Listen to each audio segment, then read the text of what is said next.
Nakarinig ka na ba ng isang simpleng pangungusap na nagbago ng iyong buhay ng buo? Si Mang Tonyo ay nakapila sa cash register ng Sari-Sari King ng isang dalagang ina na may hawak na sanggol ang bumigkas ng mga salitang mananatili sa kanyang alaala habang buhay. Babayaran ko po kapag mayroon na ako. Ang nangyari pagkatapos ng sandaling iyon ay hindi lamang nagpabago sa kanyang kapalaran, kundi pati na rin sa kapalaran ng isang buong pamilya.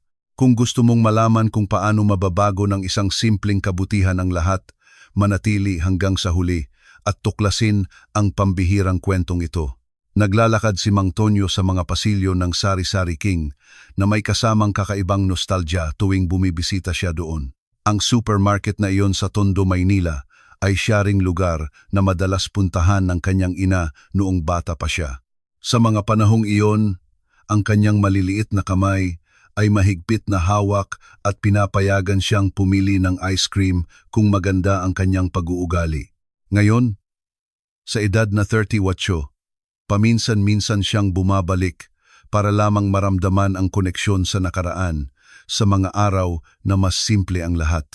Mahinahon ang paglubog ng araw sa syudad at si Mang Tonyo ay may dala lamang na isang kahon ng gatas at ilang prutas sa kanyang mga kamay. Wala na siyang iba pang kailangan. Nakatira siyang mag-isa sa isang malaki at tahimik na bahay kung saan umaalingaw ang tunog ng kanyang mga yapak sa mga walang laman na silid. Ngunit sa hapon na iyon, habang siya ay nakapila sa cash register, ang kanyang pang-araw-araw na gawain ay sisirain sa paraang hindi niya kailanman naisip. Sa kanyang harapan, isang batang babae ang may hawak na sanggol sa kanyang kaliwang balakang, habang ang kanyang kanang kamay ay kinukuha ang huling barya mula sa kanyang pitaka papunta sa cash register.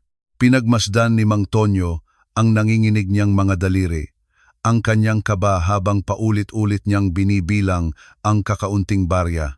Ang cashier ay naghihintay ng matiyaga, ngunit may pila ng mga customer sa likod na nagsisimulang bumulong ng walang pasensya. Ang bata, na hindi hihigit sa 30 taong gulang, ay nakatingin ng malaki sa mga candy na nakasabit malapit sa cash register, ngunit hindi humihingi ng anuman, tinitingnan lamang. Napansin ni Mang Tonyo ang detalyeng iyon. Alam na ng bata na hindi siya dapat humingi. Itinaas ng babae ang kanyang tingin sa cashier, at ang kanyang boses ay lumabas ng matatag sa kabila ng kahihiyang sinubukan niyang itago. Ilang kulang pa po? Tanong niya nang may pag-asa. Sinuri ng cashier ang kabuuan at mahinahong sumagot, "Kulang po ng 50 piso, ma'am." Kumunot ang mukha ng babae ng isang sandali na parang may isang bagay sa loob niya ang tahimik na nabasag. Kinuha niya ang isang pakete ng sardinas at isang sako ng bigas at ibinalik ang mga ito ng maingat. "Ay, ito na lang po," bulong niya ng mahina, halos sa kanyang sarili. Pagkatapos ay huminga siya ng malalim, tumingin sa cashier, at sinabi ng may dignidad na tumagos sa dibdib ni Mang Tonyo tulad ng kidlat, "Babayaran ko po kapag mayroon na ako." Iyon ay hindi isang pakiusap, hindi isang dahilan. Iyon ay isang pahayag ng intensyon, isang pangako na ginawa ng may bigat ng isang tao na naniniwala pa rin sa kanyang salita kahit na ang mundo ay libu-libong beses na siyang sinaktan. Naramdaman ni Mang Tonyo na may gumalaw sa loob niya, isang bagay na natutulog sa loob ng maraming taon. Nang walang pag-aalinlangan, humakbang siya at inilagay ang kanyang kamay sa cash register. "Ako na po ang magbabayad ng lahat," sabi niya ng mahinahon. Inilalabas ang kanyang pitaka. Lumingon sa kanya ang babae na nagulat. Ang kanyang mga mata ay nanlaki. "Hindi po, sir. Hindi ko po matatanggap," simula niya. Ngunit naibigay na ni Mang Tonyo ang pera sa cashier. "Bayad na po," sagot niya ng may kalmadong ngiti, nang walang drama o labis na kilos. Isang simpleng kilos lamang ng kapwa-tao. Tahimik ng ilang sandali ang babae, mas mahigpit na niyakap ang bata, si Junior, na nakatingin sa estranghero nang may pagtataka. "Hindi ko po alam kung paano magpapasalamat," bulong niya. Ang boses ay basag sa damdamin na sinubukan niyang pigilan. Umiling si Mang Tonyo, "Hindi na kailangan magpasalamat. Alagaan mo lang ng mabuti ang anak mo," sabi niya, Tinuturo ang bata na ngayon ay nahihiyang ngumingiti. Sabay silang lumabas ng supermarket at inakala ni Mang Tonyo na iyon ang katapusan ng kwento, isang maliit na kabutihan na lilipas kasama ng hangin ng hapon. Ngunit may ibang plano ang tadhana sa parking lot.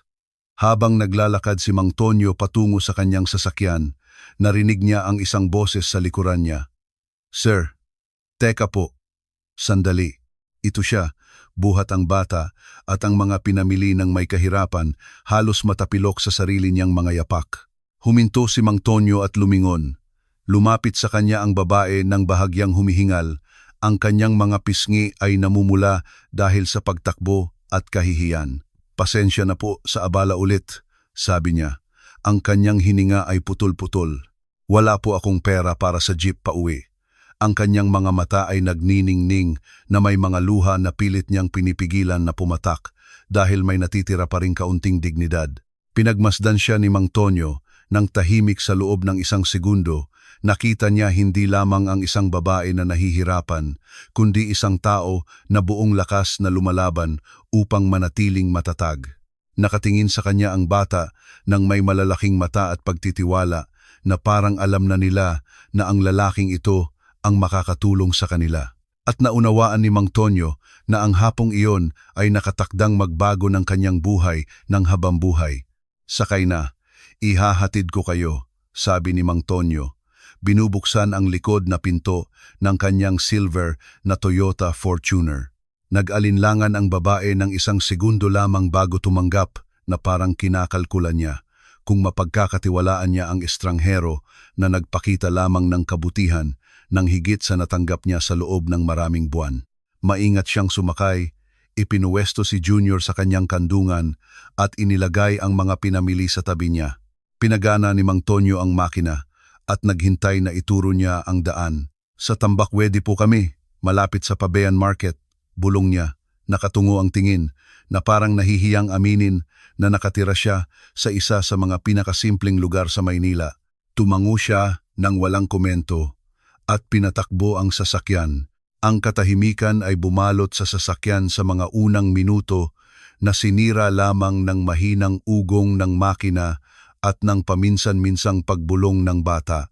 Nakatingin si Mang Tonyo sa daan. Habang nakatingin siya sa labas ng bintana, bawat isa ay abala sa sarili nilang mga iniisip.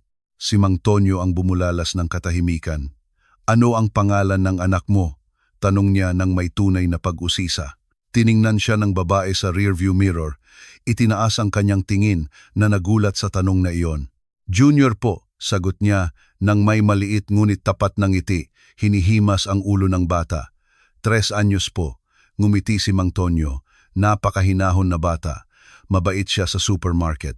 Tumango siya nang may kislap ng pagmamalaki ng isang ina sa kanyang mga mata. "Opo, napakabait niya. Minsan sobrang bait para sa edad niya." May isang bagay sa paraan ng kanyang pagsasalita ang nagparamdam kay Mang Tonyo ng nakatagong bigat sa likod ng mga salitang iyon. Naglalaro ang bata ng isang lumang plastik na kotse na kinuha niya mula sa bulsa ng kanyang ina, walang kamalay-malay sa pag-uusap ng mga matatanda. "May anak po ba kayo?" tanong niya nang nahihiya. Sinusubukan na panatilihin ang pag-uusap. Ang tanong na iyon ay tumama kay Mang Tonyo na parang isang hindi nakikitang suntok sa tiyan, ngunit pinanatili niya ang kanyang kalmado. "Wala po," sagot niya nang maikli, nang hindi nagbibigay ng karagdagang detalye. Nahuli niya ang tono at hindi na pinilit. Nagpatuloy ang paglalakbay sa mga lansangan ng Maynila na lalong lumiliit at nagiging simple. Ang malalaking bahay at malalawak na kalsada ay napalitan ng mas simpleng mga gusali, kupas na mga harapan at mga kalsada na puno ng buhay ng tao. Napansin ni Mang Tonyo kung paano siya lalong kinakabahan, dinidilaan ang kanyang mga kamay sa kanyang kandungan. "Okay lang po ba kayo?" tanong niya ng mahinahon. Huminga siya ng malalim, na parang gumagawa ng isang mahirap na desisyon. "Sir, kailangan ko pong ipaliwanag ang isang bagay," simula niya nang may nanginginig na boses. "Hindi ko po gustong isipin niyo na ako ay oportunista o iresponsable. Tiningnan siya ni Mang Tonyo sa rearview mirror ng may buong atensyon. Hindi ko po iniisip iyon, tiyak niya. Lumunok siya at nagpatuloy. Ang pera ko po ay ang buong sahod ko ngayong linggo.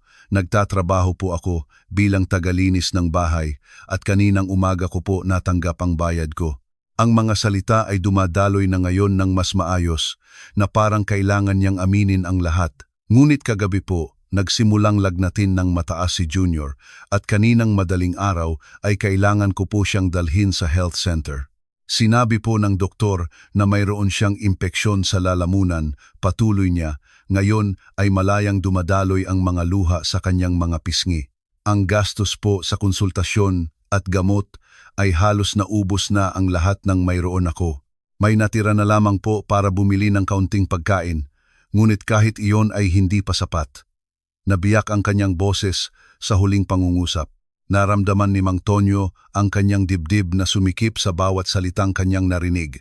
Siya na nabuhay ng maraming taon na napapaligiran ng luho at ginhawa ay hindi kailanman kinailangan harapin ang pag-aalala ng pagpili sa pagitan ng kalusugan ng kanyang anak at ng pagkain sa isang linggo.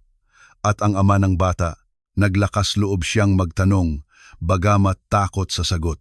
Nagbigay siya ng isang mapait na tawa.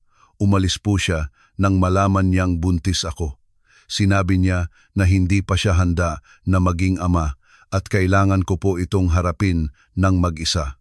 Pinunasan niya ang kanyang mga luha gamit ang likod ng kanyang kamay habang napansin ni Junior ang pag-iyak ng kanyang ina. Hinawakan ang kanyang pisngi ng may kabaitan ng isang bata.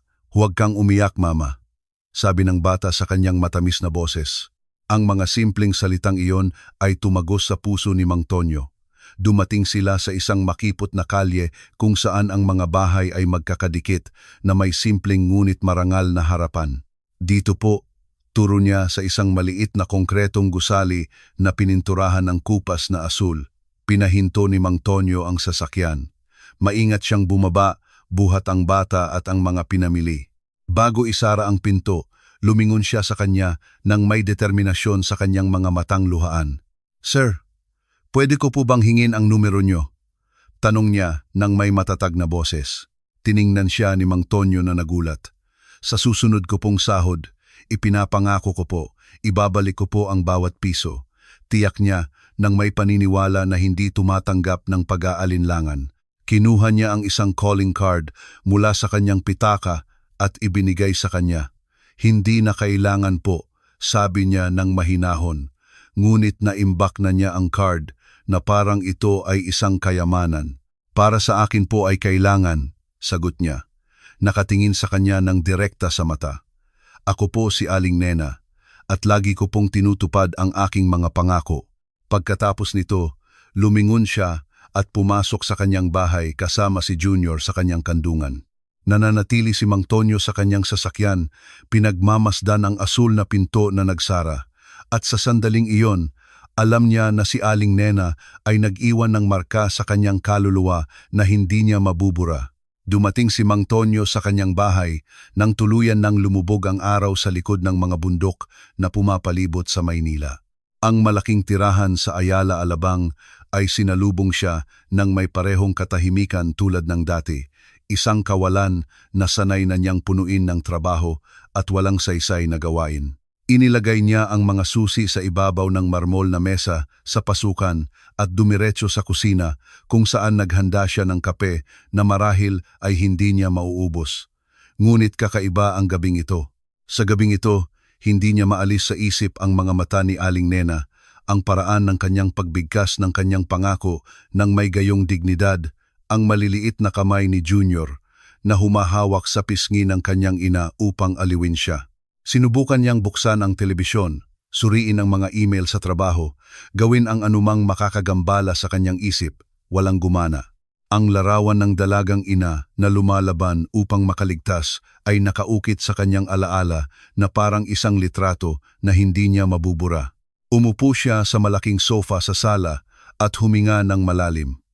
Bakit ganoon na lamang ang epekto ng babae sa kanya? Maraming tao na ang tinulungan ni Mang Tonyo sa kanyang buhay. Nag-abuloy siya ng pera sa mga kawanggawa, nagbigay ng malalaking tip, gumawa ng kabutihan kapag kinailangan ng sitwasyon. Ngunit kakaiba ito. May isang bagay kay Aling Nena na nagpagising ng damdamin sa kanya na inakala niyang patay na at nakalibing maraming taon na ang nakalipas. Marahil iyon ang kanyang lakas na nakabalatkayo bilang kahinaan o marahil ang paraan ng kanyang pagmamahal sa kanyang anak nang may debosyon na hindi niya kailanman naranasan.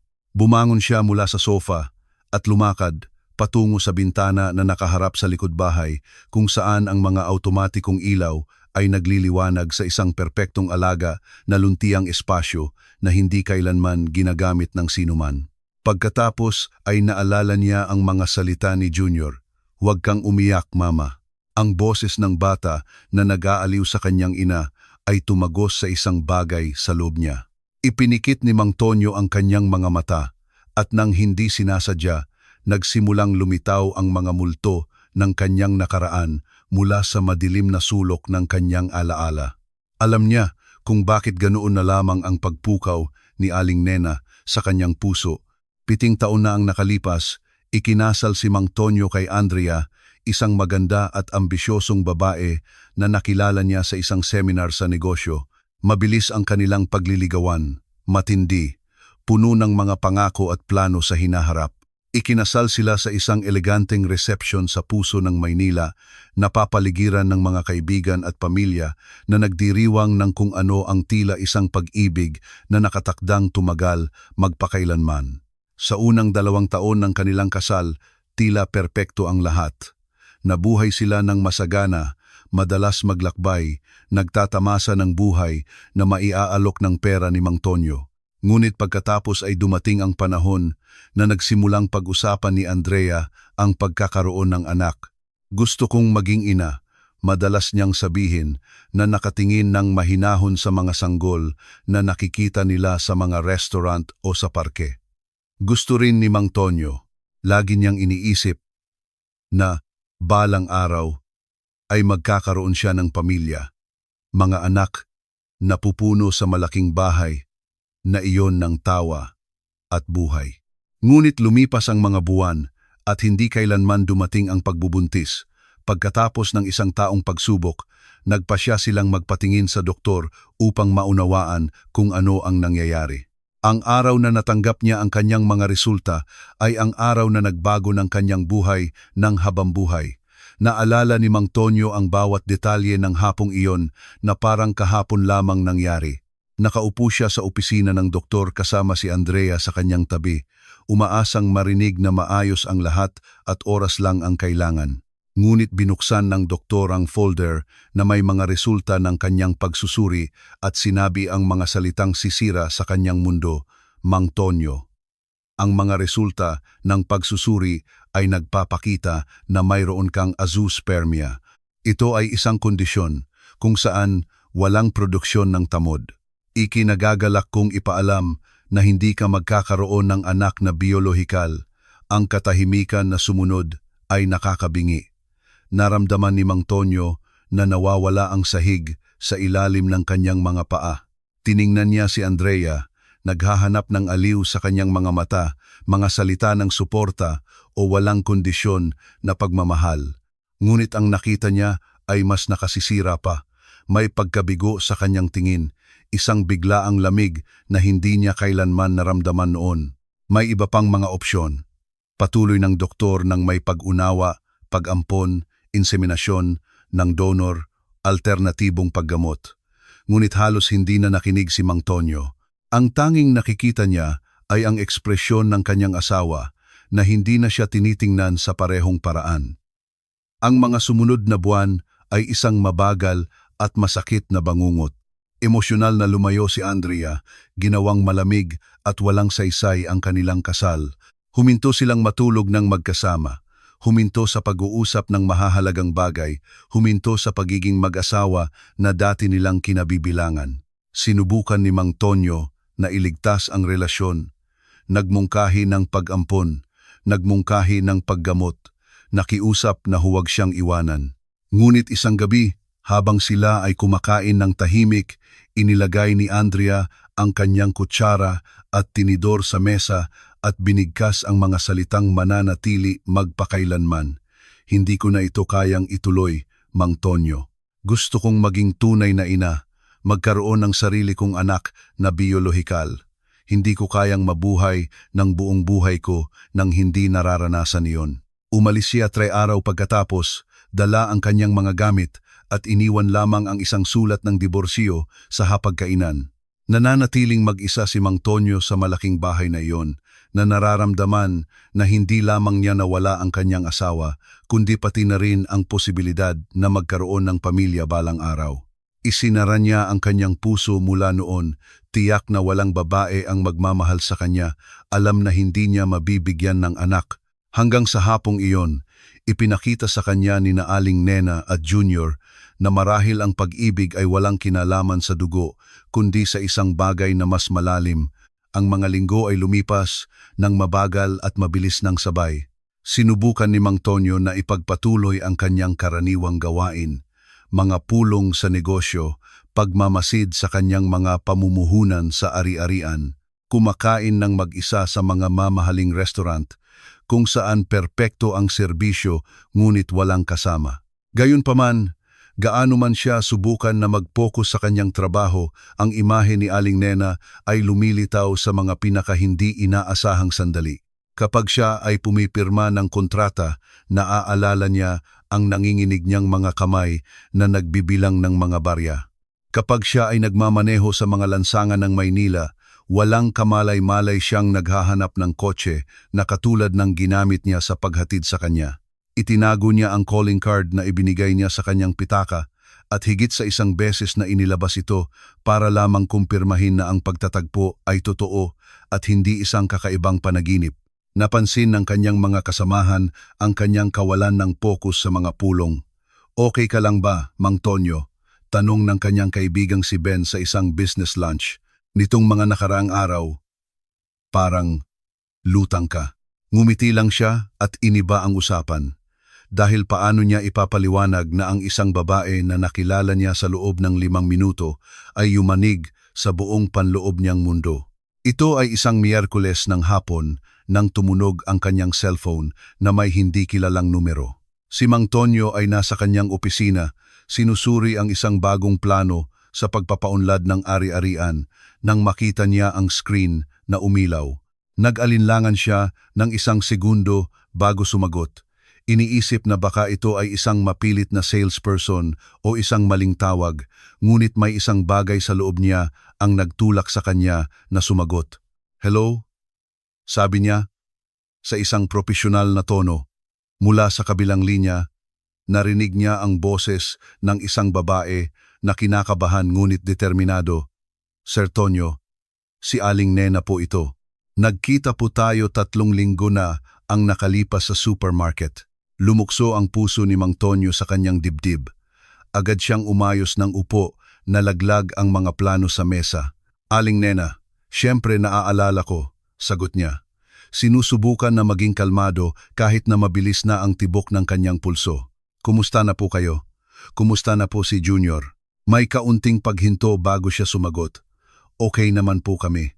Salamat po." Lubusan nang gumaling si Junior sa kanyang impeksyon. Naramdaman ni Mang Tonyo ang tunay na ginhawa nang marinig iyon. "Salamat naman," sabi niya ng taos-puso. "Sir Tonyo, tumawag po ako dahil natanggap ko na po ang sahod ko ngayong linggo," patuloy ni Aling Nena ng mas matatag na boses. "Naipon ko na po ang perang ginastos niyo sa supermarket at gusto ko po itong ibalik." Ipinikit ni Mang Tonyo ang kanyang mga mata ng isang saglit, muling naantig ng integridad ng babaeng ito. "Aling Nena, talagang hindi na kailangan," simula niya, ngunit mahinahon siyang sinaway ng babae. "Para sa akin po ay kailangan, sir. Nangako po ako at kailangan kong tuparin ang aking pangako. Ganyan po ang turo ng yumaong nanay ko." May pagmamalaki sa kanyang boses na lubos na iginalang ni Mang Tonyo. Naunawaan niya na ang pamimilit na huwag siyang magbayad ay aalisin ang dignidad na pinanatili niya ng buong lakas. "Sige." Sa wakas ay sumang-ayon siya. "Saan niyo po gustong magkita tayo?" Tila gumaan ang pakiramdam ni Aling Nena na pumayag siya. "Alam niyo po ba ang Butinis Coffee Shop malapit sa Pabian Market?" tanong niya nang nahihiya. "Simple lang po ang lugar. pero masarap po ang kape nila at malapit po sa bahay namin. Ngumiti si Mang Tonyo. Mabuti. Paano kung bukas ng 3:00 ng hapon nandoon ako? Kumpirma niya. Salamat po sa pag-unawa, Sir Tonyo. Nagpaalam sila at si Mang Tonyo ay nanatili sa kanyang cellphone na may ngiti na hindi niya mapigilan. Kinabukasan, dumating si Mang Tonyo sa Butinis Coffee Shop 15 minuto bago ang itinakdang oras. Ang lugar ay eksakto tulad ng inilarawan ni Aling Nena. Simple, malinis, na may lumang kahoy na mesa sa paligid. Ang amoy ng sariwang kape ay pumuno sa hangin, na hinaluan ng amoy ng matamis na tinapay na nakahinga sa display case sa tabi ng counter. Umorder si Mang Tonyo ng kape at umupo sa isang mesa malapit sa bintana kung saan makikita niya ang daan. Pinagmasdan niya ang mga taong dumadaan, mga naglalakad na tindero, mga batang umuuwi mula sa eskwelahan, mga babaeng may dalang mga pinamili mula sa palengke.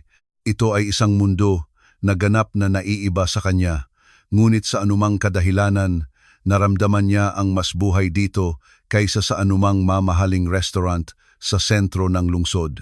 Lumipas ang 5 minuto pagkalipas ng 3:00 nang makita niya si Aling Nena na papalapit mula sa bangketa. Nakasuot siya ng isang simpleng dark blue na damit, nakabuhol ang kanyang buhok at sa kanyang mukha ay may ekspresyon ng determinasyon na hinaluan ng kaba. Tumayo si Mang Tonyo nang pumasok siya sa tindahan. Nagtagpo ang kanilang mga tingin at pareho silang ngumiti ng may halo ng kagalakan at kahihiyan na nakakagulat kay Mang Tonyo. Tamang-tama sa oras, sabi niya, itinuro ang upuan sa harap niya. Ang pagiging nasa oras ay paggalang sa iba, sagot niya, maingat na umupo. Inilabas ni Aling Nena ang isang puting sobre na maayos na nakasara mula sa kanyang bag at inilagay sa ibabaw ng mesa. Ito na po ang lahat ng pera, Sir Tonyo. 3 beses ko po itong binilang upang matiyak na walang kulang. Bahagyang nanginginig ang kanyang mga kamay habang itinutulak ang sobre patungo sa kanya. Kinuha ito ni Mang Tonyo, ngunit hindi binuksan. Itinago lamang niya ito sa loob ng kanyang jacket. Alam kong tutuparin niyo ang inyong pangako, sabi niya, nakatingin ng direkta sa kanyang mga mata. Ngunit hindi dahil kailangan ko ang pera, kundi dahil nakikita ko kung anong uri ng tao kayo. Ibinaba ni Aling Nena ang kanyang tingin, bahagyang namumula ang kanyang mga pisngi. Ito lamang po ang tama, bulong niya. Umorder si Mang Tonyo ng 2 kape at 1 plato ng matamis na tinapay upang paghatian. Sa loob ng sumunod na oras, nag-usap sila na parang matagal ng magkaibigan na muling nagkita pagkatapos ng matagal na panahon. Ikinuwento ni Aling Nena ang tungkol sa kanyang trabaho sa paglilinis ng bahay, kung paano magsisimula si Junior sa kindergarten sa susunod na taon. Ang kanyang pangarap na balang araw ay makapag-upa ng mas magandang lugar upang tirahan. Nakinig si Mang Tonyo ng may paghanga, hindi dahil sa mga pambihirang kwento, kundi dahil sa kagandahan ng pagiging simple ng kanyang buhay. At habang nakikita niya siyang ngumingiti kapag nag-uusap sila tungkol sa kanyang anak, naunawaan niya ang isang bagay na nagpuno sa kanya ng pag-asa at takot ng sabay. Hindi lamang ito isang pagtatagpo upang ibalik ang pera. Ito ang simula ng isang bagay na maaaring magpabago ng kanilang buhay. Matapos ang pagtatagpo sa Butinis Coffee Shop, nakahanap si Mang Tonyo ng perpektong dahilan upang muling makipagkita kay Aling Nena. Nagpadala siya ng text message 2 araw pagkatapos, nagtatanong kung gusto niyang dalhin si Junior sa Quezon Memorial Circle sa susunod na linggo. Matagal na rin akong hindi nakapunta doon, isinulat niya, sinusubukang magtunog kaswal. At sa tingin ko, baka matuwa ang bata na makita ang parke at mga laro. Halos 1 oras ang kinailangan ni Aling Nena para sumagot, at si Mang Tonyo ay sinuri ang kanyang cellphone tuwing 5 minuto nang may pag-aalala na hindi niya naramdaman simula pa noong kanyang kabataan. Sa wakas, dumating ang sagot. Tiyak na matutuwa si Junior. Hindi pa siya nakapunta sa parke na iyon. Salamat po sa imbitasyon. Ang simpleng mensaheng iyon ay nagpuno kay Mang Tonyo ng isang hindi maipaliwanag na kagalakan. Dumating ang linggo, ng may maliwanag na langit at maliwanag na araw na karaniwan sa Maynila. Sinundo ni Mang Tonyo sina Aling Nena at Junior sa kanilang bahay at hindi napigilan ng bata ang kanyang kagalakan habang sumasakay sa kotse. Pupunta tayo sa parke. Pupunta tayo sa parke.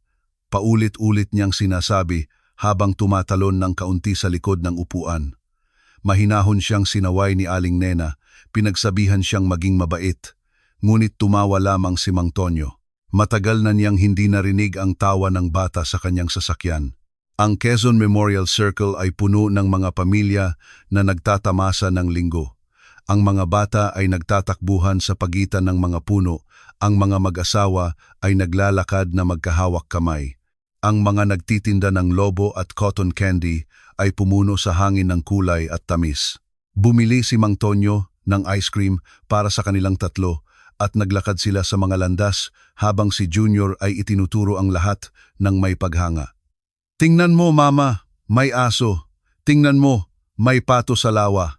Ang bawat maliit na pagtuklas ng bata ay ipinagdiwang na parang ito ang pinakakahanga-hangang bagay sa mundo.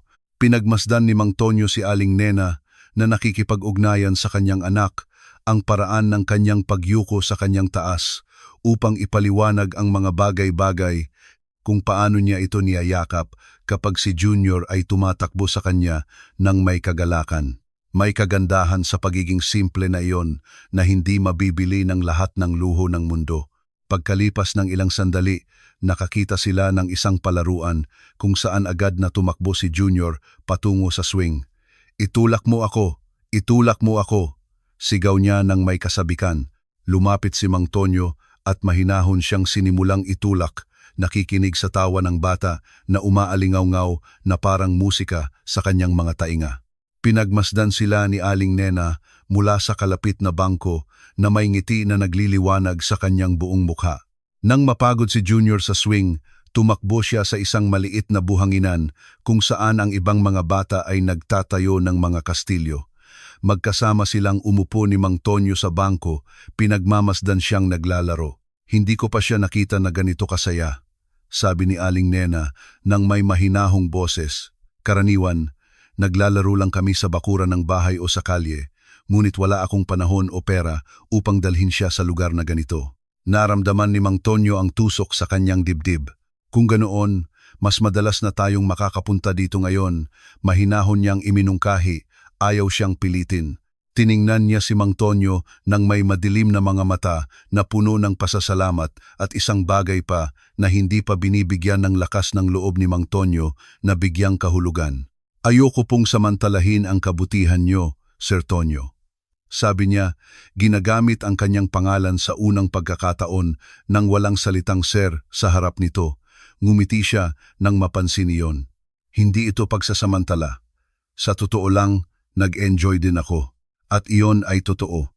Sa unang pagkakataon sa loob ng maraming taon, naramdaman ni Mang Tonyo ang tunay na kaligayahan. Hindi isang mababaw na kaligayahan na nagmumula sa tagumpay o pera, kundi isang bagay na malalim at totoo na pumupuno sa kawalan na hindi niya alam na mayroon siya. Ginantihan ni Aling Nena ang kanyang ngiti at ang kanilang mga kamay ay nakapatong sa bangko, halos magkadikit. Ang mga linggo sa parke ay naging isang tradisyon. Matapos ang Quezon Memorial Circle, dinala sila ni Mang Tonyo sa Manila Zoo kung saan humanga si Junior sa pagkakita ng mga giraffe at elepante ng malapitan. Sa susunod, pumunta sila sa Museo Pambata, kung saan ang bata ay nagtatakbuhan ng may paghanga sa pagitan ng mga interactive exhibit. Ngunit hindi lamang mga lakad sa katapusan ng linggo. Nagsimula na ring magpakita si Mang Tonyo sa Butinis Coffee Shop tuwing weekdays, eksakto sa oras na natatapos ang trabaho ni Aling Nena. Nagkakape sila ng magkasama habang si Junior ay gumagawa ng kanyang homework sa kalapit na mesa, nagdo-drawing gamit ang mga crayon na regalo ni Mang Tonyo sa kanya. Ang pag-uusap ay dumaloy ng mas natural. Ikinuwento ni Aling Nena ang tungkol sa mga pamilya na pinagtatrabahuhan niya. Ang ilan ay palakaibigan at ang iba ay hindi masyado. Nag-usap si Mang Tonyo tungkol sa kanyang trabaho, ngunit iniiwasan niyang banggitin ang laki ng kanyang kayamanan, takot na mabago nito ang pagtingin ni Aling Nena sa kanya. Gusto niyang makilala siya, kung sino siya, hindi sa kung ano ang mayroon siya. At unti-unti, nang walang sinumang tahasang binabanggit, napagtanto nila na hindi na lamang ito isang pagkakaibigan. Isang hapon, habang naglalakad sila sa liwasang Bonifacio matapos bumili ng banana Q para kay Junior, binitiwan ng bata ang kamay ng kanyang ina at natural na hinawakan ang kamay ni Mang Tonyo. "Buhatin mo ako, masakit na ang paa ni Junior," pakiusap niya nang may pagtitiwala na tanging mga bata lamang ang mayroon. Binuhat siya ni Mang Tonyo nang walang pag-aalinlangan. Naramdaman ang maliit at mainit na bigat ng bata sa kanyang dibdib. Inilagay ni Junior ang kanyang ulo sa balikat ni Mang Tonyo at huminga ng may kasiyahan. "Mabango ka, parang lolo ni Junior," bulong ng bata. Ang kanyang mga mata ay bahagyang nakapikit sa antok. Tiningnan sila ni Aling Nena nang may nagniningning na mga mata, pinipigilan ng luha. Hindi pa nakilala ni Junior ang kanyang lolo. Paliwanag niya, ang kanyang boses ay basag. "Namatay po ang tatay ko bago pa siya ipanganak." Naramdaman ni Mang Tonyo na may isang bagay na nabiyak at muling nabuo sa kanyang dibdib ng sabay. Sa loob ng maraming taon, naniniwala siya na hindi na siya magkakaroon ng pagkakataong maranasan kung paano hawakan ang isang bata na nagtitiwala sa kanya, na hinahanap siya upang makaramdam ng seguridad. At ngayon, natulog si Junior sa kanyang kandungan at si Aling Nena ay naglalakad sa kanyang tabi. Naunawaan ni Mang Tonyo ang isang bagay na napakahalaga. Marahil hindi kinuha ng tadhana ang kanyang posibilidad na maging ama, ipinakita lamang nito ang ibang paraan upang magawa ito. 11:00 ng gabi nang tumunog ang telepono ni Mang Tonyo na nagpatigil sa kanya mula sa kanyang malalim na pagtulog. Kinurap-kurap niya ang kanyang mga mata sa dilim ng kanyang silid, sinusubukang makilala ang sitwasyon. Patuloy na nanginginig ng malakas ang cellphone sa nightstand. Kinuha niya ang device at nakita ang pangalan ni Aling Nena sa screen. Agad na bumilis ang tibok ng kanyang puso dahil alam niya na walang tatawag sa ganitong oras na may magandang balita. "Aling Nena, ano ang nangyayari?" Sagot niya ng may pag-aalala, nakaupo na sa kama. Mula sa kabilang linya, narinig niya ang putol-putol na hikbi, ang humihingal na hininga ng isang nasa matinding krisis. "Sir Tonyo, pasensya na po sa pagtawag ng ganito kalalim na ng gabi. Ito po si Junior. Hindi ko po alam kung ano ang gagawin." Lumabas ang mga salita sa pagitan ng mga desperadong pag-iyak. Agad na tumayo si Mang Tonyo, hinahanap ang kanyang mga damit gamit ang isang kamay habang hawak ang telepono gamit ang isa pa. "Kalma, Aling Nena. Huminga ka ng malalim at sabihin mo sa akin kung ano ang nangyari." Narinig niya kung paano sinubukan niyang kontrolin ang sarili, hirap na lumunok ng hangin. "May mataas po siyang lagnat, Sir Tonyo. Malala po ang ubo niya at hirap po siyang huminga. Natatakot po ako. Sobrang takot." Lubos na nabiyak ang kanyang boses sa huling pangungusap. "Nasaan kayo?" tanong ni Mang Tonyo. Bihis na bihis at hinahanap ang susi ng kanyang kotse. "Nasa bahay po, pero sa tingin ko, kailangan ko po siyang dalhin sa ospital. Huwag kayong gagalaw diyan. Pupunta ako ngayon at ihahatid ko kayo," utos ni Mang Tonyo ng matatag habang tumatakbo patungo sa pinto. "Pero, Sir Tonyo, malayo po at gabi na," mahinang pagtutol ni Aling Nena. "Walang problema. Makarating ako sa loob ng 20 minuto." Putol niya, lumabas na sa kanyang bahay. Nagmamaneho si Mang Tonyo sa mga bakanteng lansangan ng Maynila tulad ng hindi pa niya nagawa noon. Ang mga maliwanag na kalsada sa sentro ng lungsod ay napalitan ng mas madilim na mga kalsada sa Tambakwedi. Ang kanyang isip ay nagtatrabaho ng 1,000 milya kada oras, nag-iisip ng mga senaryo, naaalala ang pinakamalapit na ospital, kinakalkula ang oras. Dumating siya sa bahay ni Aling Nena sa loob ng 18 minuto, kumakatok sa pinto ng may pagmamadali. Agad niyang binuksan ang pinto, dala si Junior sa kanyang kandungan, nakabalot sa kumot. Ang bata ay maputla, pinagpapawisan, may luha ang mga mata at putol-putol ang hininga. Tara na, sabi ni Mang Tonyo nang walang pag-aaksaya ng panahon. Iginagabay sila ng mabilis patungo sa kanyang sasakyan. Sumakay si Aling Nena sa likod kasama si Junior na nakakuba sa kanyang dibdib, bumubulong ng mga salita ng aliw na halos hindi na naririnig ng bata. Kalma lang, anak, pupunta na tayo sa ospital. Magiging maayos ang lahat. Ngunit ang kanyang boses ay nanginginig sa takot. Nagmaneho si Mang Tonyo patungo sa East Avenue Medical Center, ang pinakamalapit na emergency room ng bata. Ang biyahe ay tila walang katapusan na pinagsama sa 15 minuto. Patuloy na sumusulyap si Mang Tonyo sa rearview mirror. Nakita niya si Aling Nena na yakap ang kanyang anak habang ang mga luha ay dumadaloy sa kanyang mga pisngi. Kaya mo yan, champ, sabi ni Mang Tonyo, sinusubukang magtunog kalmado. Malapit na tayo. Umubo si Junior nang may malalim at mababang boses na tumagos sa kaluluwa.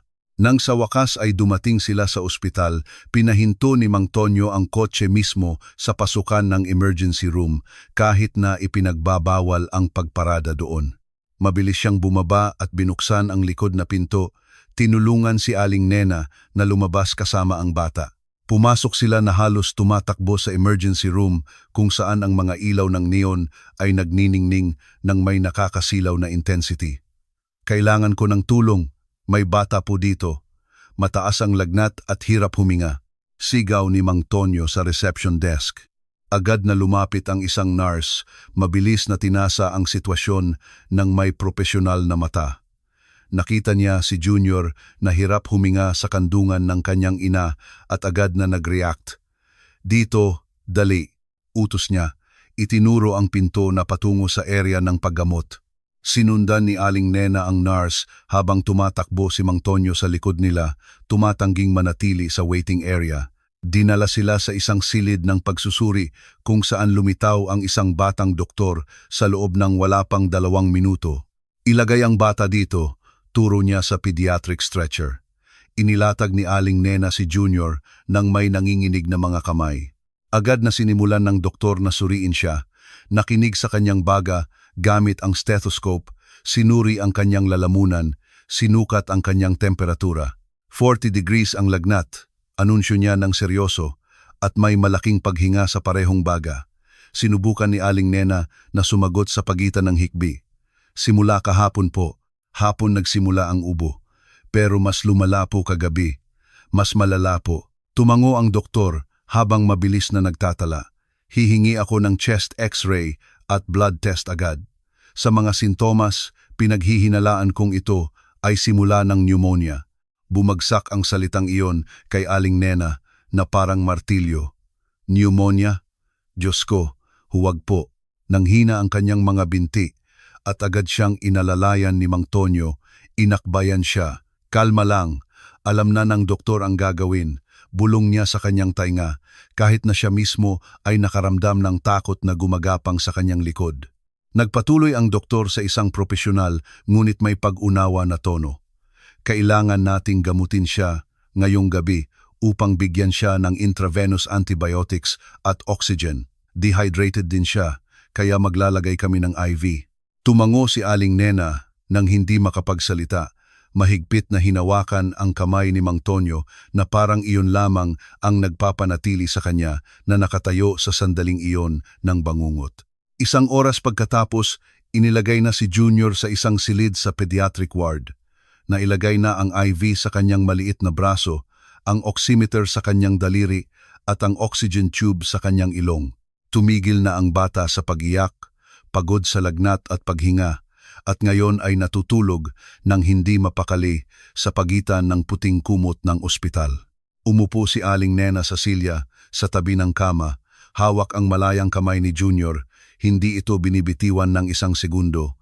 Ang kanyang mga mata ay pula at namamaga sa labis na pag-iyak. Nakatayo si Mang Tonyo malapit sa bintana, nakatingin sa maliwanag na siyudad sa labas, ngunit ang kanyang isip ay ganap na nasa silid na iyon. Lumingon siya at pinagmasdan si Aling Nena, napakabilis at malakas ng sabay na nagbabantay sa pagtulog ng kanyang anak. Kailangan mong magpahinga ng kaunti, mahinahon niyang iminungkahi, lumapit sa kanya. Umiling si Aling Nena nang hindi inaalis ang tingin kay Junior.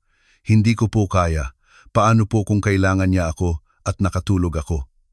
Kinuha ni Mang Tonyo ang isa pang silya at umupo sa tabi niya. Kung ganoon, magpapalit tayo. Matutulog ka ng uman oras. Ako ang magbabantay. Pagkatapos, matutulog ako at ikaw ang magbabantay. Tiningnan siya ni Aling Nena sa unang pagkakataon simula nang pumasok sila sa silid na may mga mata na puno ng pasasalamat at isang bagay na mas malalim. Bakit mo ginagawa ang lahat ng ito para sa amin? Bulong niya. Hinawakan ni Mang Tonyo ang kanyang malayang kamay sa pagitan ng kanyang mga kamay. Dahil naging napakahalaga na kayo sa akin, sagot niya ng may katapatan na nakakagulat sa kanyang sarili. At sa sandaling iyon, sa gitna ng krisis at takot, alam ng dalawa na ang nararamdaman nila ay hindi na maitatanggi o maitatago. Dumating ang bukang liwayway, sumasala sa kulay kremang kurtina ng silid ng ospital. Hindi natulog si Mang Tonyo ng 1 minuto. Nagbantay siya sa buong magdamag.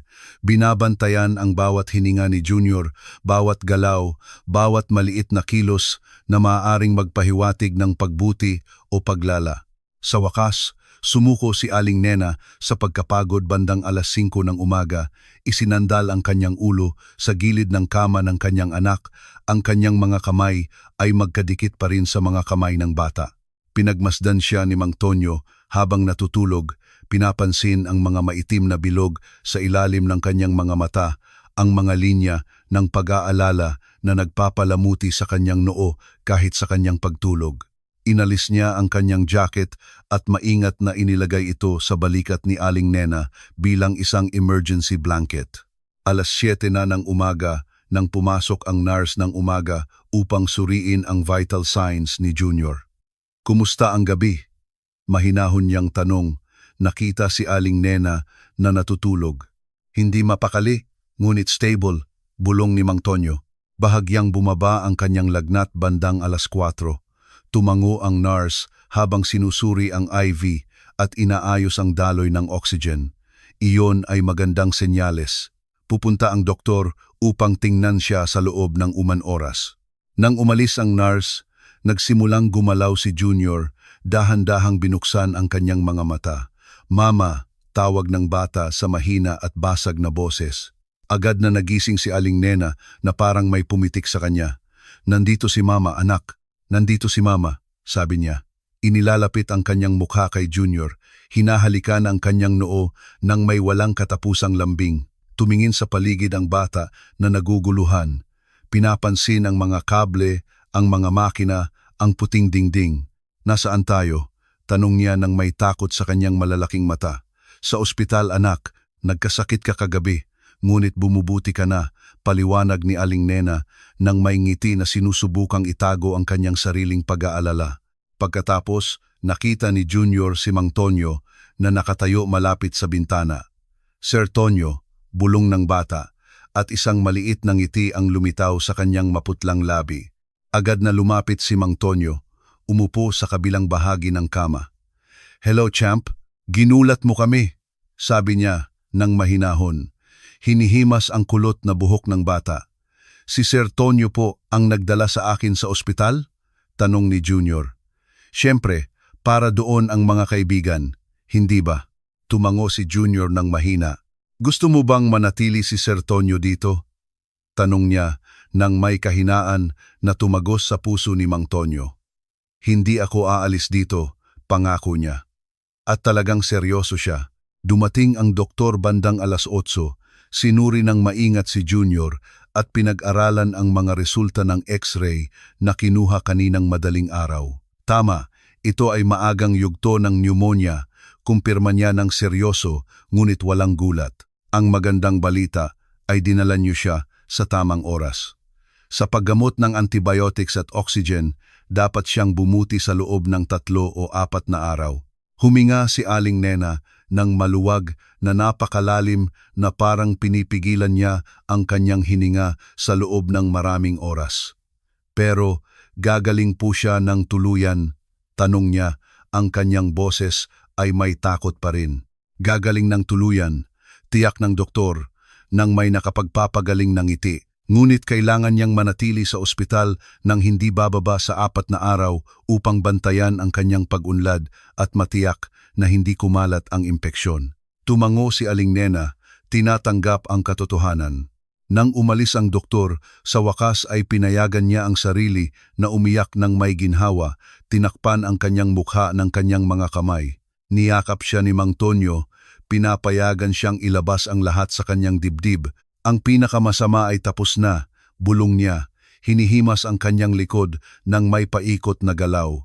Malakas si Junior, magiging maayos siya. Mahigpit na kumapit si Aling Nena sa kanya na parang siya ang life raft sa gitna ng bagyo. Ang mga sumunod na araw ay isang halo ng gawain sa ospital at hindi inaasahang mga sandali ng lambing. Tumawag si Mang Tonyo sa kanyang opisina upang kanselahin ang lahat ng kanyang mga pulong sa linggong iyon. May emergency sa pamilya, sabi niya sa kanyang assistant, at hindi iyon kasinungalingan. Dahil sa isang punto sa mga nakaraang linggo, naging pamilya niya sina Aling Nena at Junior kahit na walang sinumang tahasang nagsabi nito. Sa araw, si Mang Tonyo ang may pananagutan sa pagdadala ng masarap na pagkain mula sa labas dahil napakasama ng pagkain sa ospital at halos hindi kumakain si Aling Nena. Dinalhan niya sila ng lugaw mula sa butinis, sinigang, sariwang prutas mula sa palengke. Kailangan mong kumain upang mapangalagaan mo si Junior, mahigpit niyang ipinaalala tuwing tumatanggi si Aling Nena sa pagkain. Sa gabi, kapag natutulog na si Junior at lumabo na ang mga ilaw sa pasilyo, nag-uusap sina Mang Tonyo at Aling Nena ng pabulong tungkol sa lahat at wala. Ikinuwento ni Aling Nena ang mga kwento ng kanyang kabataan sa isang maliit na baryo sa Batangas, tungkol sa kanyang ina na namatay. 10 taon na ang nakalipas, tungkol sa kanyang pangarap na bigyan ng mas magandang buhay ang kanyang anak. Ibinahagi ni Mang Tonyo ang mga detalye ng kanyang sariling buhay na hindi niya kailanman naikwento sa sinuman. Ang kanyang mga takot, ang kanyang mga kabiguan, ang kalungkutan na matagal niyang kinaya. Sa ikatlong gabi, nang mas maayos na ang paghinga ni Junior at ganap nang nawala ang kanyang lagnat, patuloy na pinagmasdan ni Mang Tonyo ang bata na natutulog ng mahinahon. Nagpunta na si Aling Nena sa banyo upang magpalamig ng kaunti. Gumalaw ang bata sa kanyang pagtulog at ang kanyang kamay ay likas na naghahanap ng kamay ng isang tao. Inabot ni Mang Tonyo ang kanyang kamay at agad itong hinawakan ni Junior. Mahigpit itong pinisil ng may pagtitiwala kahit sa kanyang pagtulog. May isang bagay na ganap na nabasag sa loob ni Mang Tonyo sa sandaling iyon. Sa loob ng maraming taon, naniniwala siya na hindi na niya mararamdaman ang pagmamahal ng isang ama, na ang kanyang kondisyon ay nagparusa sa kanya sa isang buhay na walang anak. Ngunit narito siya, alas 3 ng umaga sa ospital, hawak ang kamay ng isang bata na hindi niya kadugo, ngunit naganap na sumakop sa kanyang puso. Nang bumalik si Aling Nena, at nakita ang tanawin, napuno ng luha ang kanyang mga mata. Umupo siya sa tabi ni Mang Tonyo ng tahimik at inakbayan siya ng lalaki sa kanyang balikat. Nanatili silang ganoon, tatlo, magkakaugnay sa isang tahimik na bilog ng pag-ibig, habang mahinang umaalingaw-ngaw ang mga makina at natutulog ang siyudad sa labas. Alam ni Mang Tonyo sa sandaling iyon na anuman ang sabihin ng biology, naging ama na siya sa lahat ng paraan na talagang mahalaga. Dumating ang ika-4 na umaga na may balita na nagpuno sa silid ng kagalakan. Si Junior ay lalabas na. Pumasok ang doktor ng nakangiti. Sinuri sa huling pagkakataon ang baga ng bata gamit ang stethoscope. Perpekto ang kanyang paghinga, anunsyo niya ng may kasiyahan. Kontrolado ang kanyang pneumonia.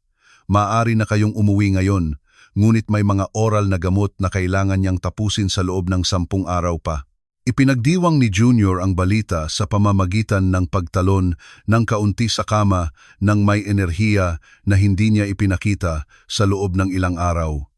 Uuwi na ako! Uuwi na ako! Masigla niyang kinanta. Tumawa si Aling Nena sa pagitan ng luha ng kaligayahan, mahigpit na niyakap ang kanyang anak. Naramdaman ni Mang Tonyo ang gayong malalim na ginhawa, kaya kailangan niyang umupo ng sandali. Hindi niya napansin kung gaano karaming tensyon ang kanyang dinadala hanggang sa wakas ay nakaya niya itong bitawan. Kailangan ko kayong pumunta sa Administration Department para suriin ang ilang detalye bago kayo umalis, sabi ng doktor bago umalis. Tumango si Aling Nena, ngunit pagkalabas ng doktor, nagbago ang kanyang ekspresyon. Ang kagalakan ay hinaluan ng pag-aalala at agad na napansin ni Mang Tonyo ang pagbabago. Ano ang problema?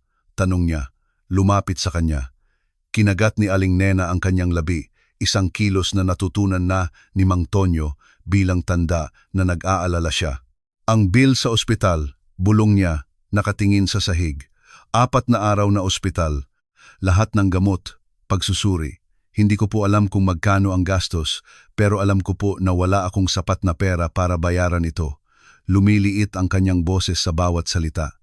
Naramdaman ni Mang Tonyo ang tusok ng sakit sa pagkakita kung paano siya nag-aalala sa pera, gayong ang tanging mahalaga ay ang paggaling ni Junior. Aling Nena, simula niya, ngunit pinutol niya. Hindi, Sir Tonyo. Pakiusap, huwag niyo pong sabihin na huwag akong mag-alala. Alam ko pong marami na kayong nagawa para sa amin. Higit pa sa sinumang gumawa, pero ito po ang responsibilidad ko. Si Junior po ang anak ko at kailangan kong humanap ng paraan upang mabayaran. May matibay na determinasyon sa kanyang boses, ang parehong dignidad na hinangaan ni Mang Tonyo mula pa sa unang sandali sa supermarket.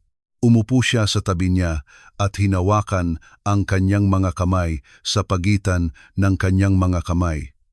Nagtiwala ka ba sa akin? Tanong niya, nakatingin ng direkta sa kanyang mga mata. Tumango siya ng walang pag-aalinlangan. Kung ganoon, hayaan mo akong tulungan ka. Nagprotesta si Aling Nena, ngunit mahinang itinaas ni Mang Tonyo ang kanyang kamay. Makinig ka, hindi ako humihingi ng permiso. Sinasabi ko kung ano ang gagawin ko. Bababa ako sa administrasyon at aayusin ko ang problema sa bill. Ayokong mag-alala ka tungkol doon. Umiling si Aling Nena. Nagsimulang dumaloy ang mga luha sa kanyang mga pisngi. Hindi ko po matatanggap, Sir Tonyo. Sobra na po ito. Wala po akong paraan upang bayaran kayo. Hindi ko po kayo gustong bayaran. Putol niya ng matatag, ngunit mahinahon. Gusto ko itong gawin dahil mahalaga kayo sa akin. Dahil sa mga nakaraang linggo, binigyan niyo ako ng isang bagay na akala ko ay hindi ko na kailanman magkakaroon. Ginawa niyo akong pakiramdam na ako ay bahagi ng isang bagay na mayroon akong dahilan upang bumangon tuwing umaga maliban sa trabaho at negosyo. Bahagyang nabasag ang kanyang boses sa huling mga salita. Tiningnan siya ni Aling Nena ng may malalaking mata, nakikinig sa bawat salita na parang iyon ang pinakamahalagang salita na narinig niya kailanman. Hayaan mo akong gawin ito, pakiusap ni Mang Tonyo. Pakiusap. Ipinikit ni Aling Nena ang kanyang mga mata, hinayaan ang mga luha na malayang pumatak at sa wakas ay tumango. Pero balang araw, babayaran ko kayo, bulong niya. Sa anumang paraan, bumaba si Mang Tonyo sa administrasyon office ng ospital habang tinulungan ni Aling Nena si Junior na magbihis ng malinis na damit na dala niya mula sa bahay. Ibinigay ng empleyado sa likod ng counter ang detalyadong bill. 4 na araw na pagpapa-ospital, intravenous antibiotics, oxygen, laboratory tests, x-ray, ang kabuang halaga ay halos PHP 15,000. Para kay Mang Tonyo, ito ay isang walang halaga na halaga, ngunit alam niya na para kay Aling Nena, ito ay kumakatawan sa buwan ng trabaho, marahil isang buong taon ng pag-iipon na hindi niya kailanman nakaya. Kinuha niya ang kanyang credit card at binayaran ang lahat ng hindi kumukurap. Kanino po ang resibo? Tanong ng empleyado.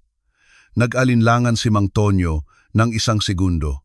Maaari siyang humiling na isulat ito sa kanyang pangalan, ngunit may isang bagay na nagsabi sa kanya na kailangan ni Aling Nena na panatilihin ang kanyang dignidad. Sa pangalan po ni Aling Nena Reyes, sagot niya. Naaalala ang buong pangalan na nakita niya sa registration form. Bayad na po ang kanyang bayarin. Pinroseso ng empleyado ang impormasyon ng walang tanong.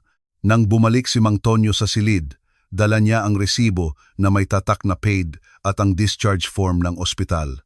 Tiningnan siya ni Aling Nena nang may pag-asa. Hawak pa rin si Junior sa kanyang kandungan. Magkano? Tanong niya ng nanginginig na boses. Inabot ni Mang Tonyo ang mga papel. Tapos na ang lahat, sabi niya ng simple. Kinuha ni Aling Nena ang mga dokumento nang may nanginginig na mga kamay at binasa ang salitang paid na nakatatak sa pulang tinta. Nanlaki ang kanyang mga mata. Sir Tonyo, hindi. Magkano? Sabihin niyo sa akin kung magkano para malaman ko. Ngunit umiling siya. Hindi mahalaga kung magkano ang gastos. Ang mahalaga ay malusog na si Junior at makakauwi na kayo. Ibinaba ni Aling Nena si Junior sa kama nang sandali at lumapit kay Mang Tonyo. Niyakap niya ito nang may lakas na nakakagulat sa kanya. Inilibing ang kanyang mukha sa dibdib ni Mang Tonyo habang humihikbi. Salamat, bulong niya nang paulit-ulit. Salamat. Salamat. Salamat. Niyakap siya. Pabalik ni Mang Tonyo, naramdaman ang mga luha ni Aling Nena na bumabasa sa kanyang shirt. Pinagmasdan sila ni Junior mula sa kama nang nakangiti na parang lubos niyang nauunawaan ang nangyayari. Nang sa wakas ay bumitaw si Aling Nena, tiningnan niya si Mang Tonyo nang direkta sa mata na may madilim na mga mata na puno ng damdamin at inulit ang parehong mga salita na sinabi niya ilang linggo na ang nakalipas sa supermarket, ngunit sa pagkakataong ito ay may ganap na magkaibang kahulugan. Babayaran ko po kayo kapag mayroon na ako, sabi niya nang putol-putol ang boses. Ngunit alam ng dalawa na hindi na lamang siya nag-uusap tungkol sa pera.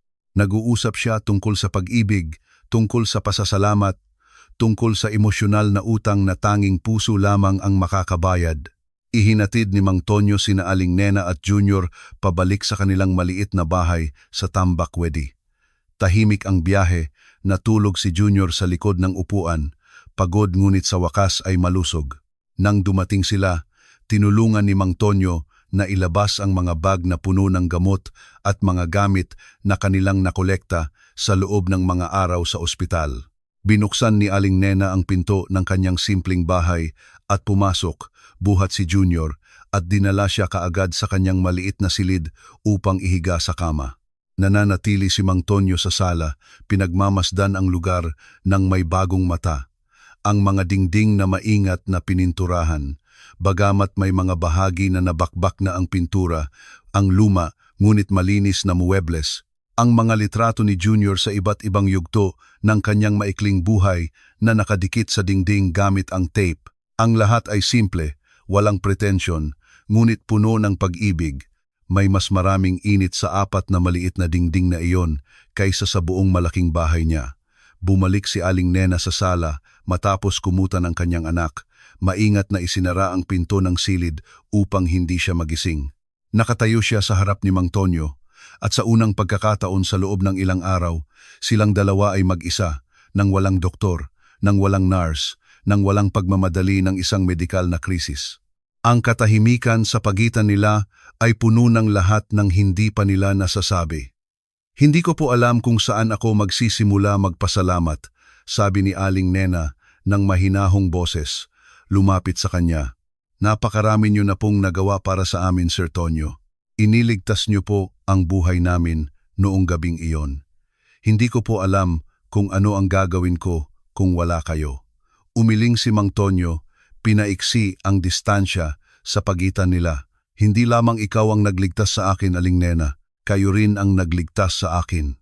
Tiningnan siya nito na naguguluhan. Nagligtas ka sa akin mula saan? Mayroon kang lahat, pera, isang magandang bahay, tagumpay. Mayroon akong lahat. Maliban sa tanging mahalaga, putol niya ng may matinding intensidad sa kanyang boses.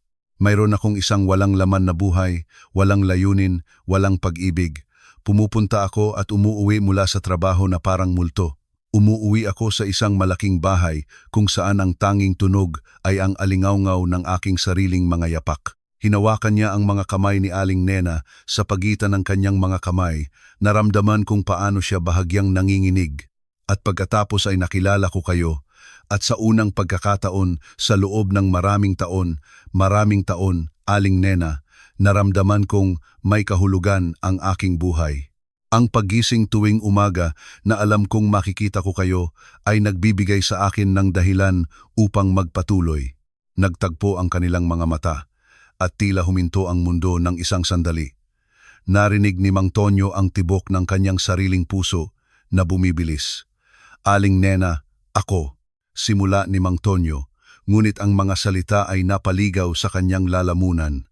Ilang libong beses na niyang pinaghandaan ang sandaling ito sa kanyang isip sa loob ng mga gabi sa ospital, ngunit ngayon narito siya, sa kanyang harapan, ang lahat ng pinlano niyang sabihin ay naglaho. Huminga siya ng malalim at nagpasya na magsalita mula sa puso nang walang filter o paghahanda. Alam kong maikli pa lang ang pagkakakilala natin. Alam kong napakalayo ng ating mga buhay. Alam kong baka baliw ang sasabihin ko. Huminto siya ng sandali, inipon ang lahat ng kanyang tapang. Ngunit sa loob ng mga araw na ito sa ospital, habang inaalagaan ko si Junior, habang niyayakap kita, habang umiiyak ka, habang binabantayan ko ang pagtulog ng iyong anak, napagtanto ko ang isang bagay na hindi ko na maaaring balewalain. Tiningnan siya ni Aling Nena nang may malalaking mata, pinipigilan ang kanyang hininga. Mahal kita. Mahal ko ang iyong lakas, ang iyong dignidad, ang paraan ng iyong pagmamahal sa iyong anak ng buong puso. At mahal ko rin si Junior. Ang kanyang tawa, ang kanyang pagiging inosente, ang paraan ng kanyang pagtitiwala sa akin. Nanginginig ang boses ni Mang Tonyo sa damdamin. Binayaran niyo ako ng pag-ibig, Aling Nena. Binigyan niyo ako ng isang bagay na akala ko ay hindi ko na kailanman magkakaroon, isang pamilya. Nagsimulang umiyak si Aling Nena, ngunit sa pagkakataong ito ay luha ng ganap na magkaibang damdamin. Sir Tonyo, ako rin. Sinubukan niyang magsalita, ngunit ang mga salita ay nalunod sa pagitan ng mga hikbi. Pinunasan ni Mang Tonyo ang kanyang mga luha gamit ang kanyang hinlalaki, hawak ang kanyang mukha ng may walang katapusang lambing. Hayaan mo akong tapusin, bulong niya nang nakangiti. Sa loob ng maraming taon, inakala ko na hindi ako maaaring maging ama dahil hindi pinapayagan ng aking katawan. Iniwan ako ng isang babaeng minahal ko dahil doon, at sa loob ng mahabang panahon, naniwala ako na hindi ako karapat-dapat magkaroon ng pamilya. Ngunit itinuro sa akin ni Junior na ang pagiging ama ay walang kinalaman sa biology. Ito ay tungkol sa pagiging naroroon, tungkol sa pagmamalasakit, tungkol sa pagmamahal ng walang kondisyon. Lumuhod siya sa harap niya, hawak ang dalawang kamay ni Aling Nena sa pagitan ng kanyang mga kamay. Wala siyang singsing na inihanda. Hindi niya pinlano ito bilang kanyang sandali, ngunit ang lahat ay naramdaman na napakatama. Aling Nena, ang tanging gusto ko ay maging kayo ang aking pamilya. Pakasalan mo ako, manatili ka sa akin. Hayaan mo akong maging ama na karapat-dapat kay Junior at asawa na karapat-dapat ka. Nanginginig ang mga mata ni Mang Tonyo sa mga luha na hindi niya kailanman pinayagan na pumatak. Hayaan mo akong gugulin ang nalalabi kong buhay na pinapatunayan sa inyo na umiiral ang tunay na pag-ibig. Bumagsak si Aling Nena sa kanyang mga tuhod sa harap niya. Inakbayan ang leeg ni Mang Tonyo at niyakap siya ng buong lakas na mayroon siya. Oo, bulong niya sa kanyang tainga. Oo, 1,000 beses na oo. Nanatili silang ganoon, magkayakap sa sahig ng maliit na sala, umiiyak ng masaya, nararamdaman kung paano natunaw ang lahat ng sakit ng nakaraan sa pangako ng kinabukasan. Nang sa wakas ay naghiwalay sila, pinunasan ni Mang Tonyo ang mga luha sa mukha ni Aling Nena at hinalikan siya sa unang pagkakataon. Iyon ay isang halik na puno ng pangako, puno ng pag-asa, puno ng purong at tunay na pag-ibig. Naghiwalay sila nang marinig ang isang maliit na tunog mula sa pinto ng silid. Mama, bakit ka umiiyak? Nakatayo si Junior doon. Nakasuot ng pajama, kinukusot ang kanyang mga mata na antok, nakatingin sa kanila nang may pag-aalala. Nagkatinginan sina Mang Tonyo at Aling Nena at tumawa sa pagitan ng luha. Halika, champ, tawag ni Mang Tonyo, iniabot ang kanyang kamay. Tumakbo si Junior sa kanila at binuhat siya ni Mang Tonyo. Inupuan siya sa pagitan niya at ni Aling Nena. Gusto mo ba na si Sir Tonyo ay manatili sa atin magpakailanman? Tanong ni Aling Nena, hinihimas ang buhok ng kanyang anak. Ang mga mata ni Junior ay nagniningning na parang mga bituin. Talaga? Habang buhay? Tumango si Mang Tonyo, nakangiti. Habang buhay, inihagis ni Junior ang kanyang maliliit na braso sa leeg ni Mang Tonyo. Opo, gusto ko po si Sir Tonyo maging papa ko. At sa mga simpleng salitang binigkas ng inosenteng boses ng isang bata, ang pamilya na hindi inaasahan ng sino man sa kanila ay sa wakas ay nabuo. Ang sumunod na linggo ay isang pagbilis ng mga emosyon at pagbabago. Ipinilit ni Mang Tonyo na umalis si Aling Nena sa kanyang trabaho bilang tagalinis ng bahay. Hindi mo na kailangang magtrabaho ng ganoon, sabi niya ng matatag. Gusto kong mag-focus ka sa pag-aalaga kay Junior at sa pagpaplano ng ating kasal. Nagprotesta si Aling Nena sa una, kumakapit sa kanyang kalayaan. Ngunit pinaintindi ni Mang Tonyo sa kanya na hindi ito kawang gawa o kontrol, kundi pagbibigay sa kanya ng pagkakataon na sa wakas ay magpahinga pagkatapos ng maraming taon ng paglaban ng mag-isa. Nagsimula silang magplano ng paglipat sa bahay ni Mang Tonyo at hindi napigilan ni Junior ang kanyang kagalakan sa pag-iisip na magkaroon ng sariling malaking silid, isang hardin upang maglaro at espasyo upang tumakbo. Talaga po. Magkakaroon ako ng sarili kong silid. Paulit-ulit na tanong ng bata na parang hindi makapaniwala. Sarili mong silid na may bagong laruan, na may lahat ng gusto mo, pangako ni Mang Tonyo tuwing may pagkakataon. Isang hapon, habang inililipat nila ang kakaunting gamit mula sa bahay ni Aling Nena, napansin ni Mang Tonyo si Junior na may paghahanap na nakatingin sa isang lumang litrato na nakadikit sa dingding. Ito ay larawan ng bata noong sanggol pa siya sa kandungan ng isang matandang babae na tiyak na ang lola na hindi niya nakilala. Gusto mo bang dalhin ito sa bagong bahay? Mahinahon, tanong ni Mang Tonyo. Tumango si Junior nang nahihiya. Ito po si lola ni Junior. Sabi ni Mama, inaalagaan daw po ako ni lola mula sa langit. Naramdaman ni Mang Tonyo ang bukol sa kanyang lalamunan. Kung ganoon, tiyak na dadalhin natin ito at lalagyan natin ng magandang frame sa bago mong silid. Dumating ang araw ng paglipat ng may maliwanag na langit at maliwanag na araw na karaniwan sa Maynila. Nag-upa si Mang Tonyo ng mga naglilipat, bagamat kakaunti lamang ang kailangang ilipat. Ipinilit ni Aling Nena na dalhin ang kanyang lumang muebles, hindi dahil kailangan niya ito, kundi dahil ang bawat bagay ay may kwento ng katatagan at dignidad. Ang mesa na ito ay regalo ng yumaong nanay ko bago siya namatay. Paliwanag niya, hinihimas ang lumang kahoy. Dito ko pinapakain si Junior noong sanggol pa siya. Naunawaan ni Mang Tonyo na hindi ito tungkol sa material na bagay, kundi tungkol sa mga alaala at pag-ibig. Kung ganoon, ilalagay natin ito sa kusina ng bahay. Desisyon niya nang walang pag-aalinlangan. Nang dumating sila sa mansyon sa Ayala Alabang, humanga si Junior. Dito po tayo titira? Tanong niya nang nanlalaki ang mga mata, nakatingin sa malaking puting bahay na may luntiang hardin at fountain sa pasukan. Dito tayo titira. Kumpirma ni Mang Tonyo. Binuhat siya sa kandungan. Ito na ang bahay natin ngayon, champ. Pumasok silang magkakasama, tatlo, magkahawak kamay na tumawid sa pintuan bilang isang pamilya na sila na ngayon. Umiyak si Aling Nena ng masaya habang nililibot ang malalaking silid, ang matataas na kisame, ang malalaking bintana na pinapayagan ang sikat ng araw na pumasok. Ngunit ang pinakanakakaantig ay ang silid na inihanda ni Mang Tonyo para kay Junior. Nang buksan nila ang pinto, sumigaw si Junior ng may dalisay na kagalakan. Ang silid ay ganap na nabago.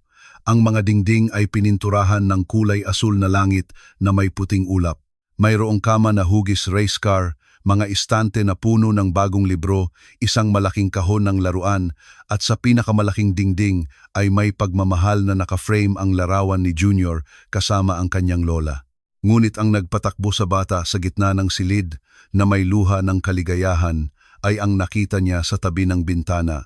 Isang malaking dinosauro na halos kasing taas niya, eksakto tulad ng laging nakikita niya sa display window ng tindahan ng laruan, ngunit hindi kailanman nabili ng kanyang ina para sa kanya. Dito ang dinosauro ko! Dito ang dinosauro ko! Sigaw niya, niyayakap ito ng buong lakas. Tinakpan ni Aling Nena ang kanyang bibig ng kanyang mga kamay, humihikbi sa damdamin. Paano mo nalaman? Tanong niya kay Mang Tonyo sa pagitan ng luha. Binanggit ni Junior minsan, sagot niya ng nakangiti. Naaalala ang isang kaswal na pag-uusap sa parke ilang linggo na ang nakalipas. Sinabi niya na balang araw, kapag malaki na siya at may pera, bibili siya ng isang higanteng dinosauro. Niyakap siya ni Aling Nena ng mahigpit. Ikaw ang pinakakahanga-hangang lalaki na nakilala ko. Patuloy na naglaro si Junior sa kanyang dinosauro, lumilikha ng mga kwento at pakikipagsapalaran, pinupuno ang matagal ng tahimik na bahay ng tawa at buhay. Ang mga sumunod na araw ay isang panahon ng pag-angkop at purong kaligayahan. Ipinakita ni Mang Tonyo sa kanila ang bawat sulok ng bahay, ang likod bahay kung saan maaaring maglaro si Junior, ang swimming pool na kailangan niyang matutunan kung paano gamitin ng maingat, ang malaking kusina kung saan nagsimulang maghanda si Aling Nena ng mga pagkaing gusto ni Mang Tonyo. Sa gabi, naghahapunan silang magkasama sa malaking dining room, ngunit ipinilit ni Mang Tonyo na gamitin ang lumang mesa ni Aling Nena dahil mas marami itong kasaysayan kaysa sa lahat ng aking mamahaling mesa na pinagsama. Pagkatapos ng hapunan, umupo sila sa sala, nanonood ng pelikula habang si Junior ay nakakuba sa pagitan nilang dalawa, nakakatulog bago matapos ang pelikula at buong pagmamahal na dinadala sa kanyang kama. Natuklasan ni Mang Tonyo ang kaligayahan sa pagbabasa ng mga kwento bago matulog, pagkakumot sa bata, pagkarinig ng mahal kita, papa na ibinulong ng antok na boses. Isang gabi matapos patulugin si Junior, lumabas sina Mang Tonyo at Aling Nena sa hardin sa ilalim ng nagniningning na kalangitan ng Maynila. Masaya ka ba? Tanong niya. Niyayakap siya mula sa likod. Mas masaya pa kaysa sa inaakala kong posible, sagot niya, isinasandal ang kanyang ulo sa dibdib ni Mang Tonyo. Salamat sa pagbibigay sa amin ng buhay na ito, Sir Tonyo. Salamat sa pagmamahal sa amin. Salamat sa inyo dahil tinuruan niyo akong mabuhay muli, sagot niya. Hinahalikan ang kanyang ulo. Ang kasal ay magiging simple at pribado sa loob ng 10 buwan, ngunit ang tunay na pagsasama ay naganap na. Selyado hindi ng singsing o papel, kundi ng pag-ibig, tiwala at pangako na magkasama sa lahat ng bagay. Isang Biyernes ng hapon, 3 linggo matapos lumipat, dumating si Mang Tonyo sa bahay pagkatapos ng isang business meeting at nakita ang isang tanawin na mananatili sa kanyang alaala magpakailanman. Sa likod bahay, naglatag si Aling Nena ng kumot sa damuhan at nakaupo doon kasama si Junior, naghahati ng isang plato ng pakwan. Ang sikat ng araw ng hapon ay nagpapaliwanag sa kanilang mga mukha ng gintong liwanag. Tumatawa si Junior habang ang katas ng pakwan ay tumutulo sa kanyang baba. Nang makita nila si Mang Tonyo, sabay silang sumigaw ng kanyang pangalan. Sir Tonyo, Papa. Tumakbo ang bata sa kanya, nabukas ang mga bisig at binuhat siya ni Mang Tonyo sa ere. Inikot siya habang humahagalpak si Junior sa tawa. Lumapit si Aling Nena at ang kanilang tatlo ay naghalo sa isang yakap. Mahal kita, sabi ni Mang Tonyo kay Aling Nena, nakatingin sa kanyang mga mata. Mahal ko kayong dalawa nang higit pa sa kayang sabihin ng mga salita. At mahal ka rin namin, sagot niya nang may ngiti na mas maliwanag pa sa araw. Si Junior, na nasa kandungan pa rin ni Mang Tonyo, ay inilagay ang kanyang maliliit na kamay sa pisngi ng bawat isa. Pamilya tayo, anunsyo niya ng may simpleng karunungan ng isang 3 taong gulang na bata, habang buhay. At tama siya. Sa kabila ng lahat ng hadlang, sa kabila ng lahat ng inaasahan, sa kabila ng lahat ng itinuro sa kanila ng buhay tungkol sa sakit at pagkawala, nakahanap sila ng daan patungo sa tunay na pag-ibig. Isang pangako na binigkas sa supermarket ang nagbago ng kanilang buhay magpakailanman, na nagpapatunay na minsan ang mga himala ay nagsisimula sa pinakasimpleng kilos ng kabutihan. 3 taon pagkatapos, ito ay isang maliwanag na linggo at ang Quezon Memorial Circle ay puno ng mga pamilya nagtatamasa ng hapon. Mahinang itinulak ni Mang Tonyo ang swing kung saan tumatawa si Baby Nena at ang taong gulang nang may malinaw na tawa ng isang bata. Ang bata ay inampon ni na Mang Tonyo at Aling Nena 1 taon na ang nakalipas na nagpuno sa kanilang pamilya sa pinakamainam na paraan. Ilang metro ang layo, si Junior, na ngayon ay 6 na taong gulang, ay tumatakbo sa pagitan ng mga laro na may walang katapusang enerhiya ng isang masaya at minamahal na bata. Pinagmasdan ni Aling Nena ang tanawin, nakaupo sa isang bangko na nakapatong ang kamay sa kanyang tiyan sa isang walang kamalay-malay na kilos ng pagiging ganap. Ang 3 taon na lumipas mula ng pagtatagpo sa supermarket ay naramdaman na parang walang hanggan at isang iglap ng sabay. Lumapit si Mang Tonyo sa kanya matapos ibaba si Baby Nena mula sa swing, hinawakan ang kanyang kamay habang tinitingnan nila ang kanilang 2 anak na naglalaro ng magkasama. Ibinigay sa kanila ng buhay ang eksakto kung ano ang kailangan nila. Isang pamilya na binuo sa pag-ibig, hindi sa dugo. Si Junior ay hindi na ang mahiyain na bata na halos hindi naglakas loob na humingi ng candy. Ngayon, siya ay isang mapagmataas na kuya na inaalagaan si Baby Nena ng buong lambing. Si Mang Tonyo ay hindi na ang malungkot na lalaki na gumagala sa isang walang laman na bahay. Ngayon, siya ay isang naroroon na ama na nakakakilala sa bawat tawa at bawat luha ng kanyang mga anak. At si Aling Nena ay hindi na ang dalagang ina na lumalaban ng mag-isa laban sa mundo. Ngayon, mayroon siyang kapareha na naglalakad sa kanyang tabi sa bawat hakbang. Sa parke na iyon, sa ilalim ng asul na kalangitan ng Maynila, ang pangako na binigkas maraming taon na ang nakalipas ay namulaklak sa isang bagay na mas maganda kaysa sa kayang isipin ng sinuman sa kanila. Dahil sa huli, ang tunay na pag-ibig ay palaging nakakahanap ng paraan upang punan ang mga pusong handang magbukas. Kung ang kwentong ito ay nakaantig sa iyong puso, inaanyayahan kitang ibahagi ito sa isang tao na kailangan ng paalala na may mga himala at na ang kabutihan ay palaging bumabalik ng doble. Huwag kalimutang mag-subscribe sa channel para sa mas maraming kwento na aantig sa iyong kaluluwa. Laging tandaan na ang bawat kilos ng kabutihan, gaano man kaliit, ay maaaring magbago ng buong buhay. Minsan, tinutulungan natin ang iba nang hindi natin alam na sila pala ang nagliligtas sa atin. Naway pagpalain ng Diyos ang iyong buhay ng tunay na pag-ibig, ng isang pamilya na yayakapin ka sa mga mahihirap na sandali, at ng karunungan upang makilala ang mga himala kapag dumating sila na nakabalat kayo bilang mga di inaasahang pagtatagpo. Naway hindi ka mawalan ng pananampalataya na maniwala sa pangalawang pagkakataon at naway laging bukas ang iyong puso upang magbigay at tumanggap ng pag-ibig ng walang hanggan. Hanggang sa susunod na kwento, paalam.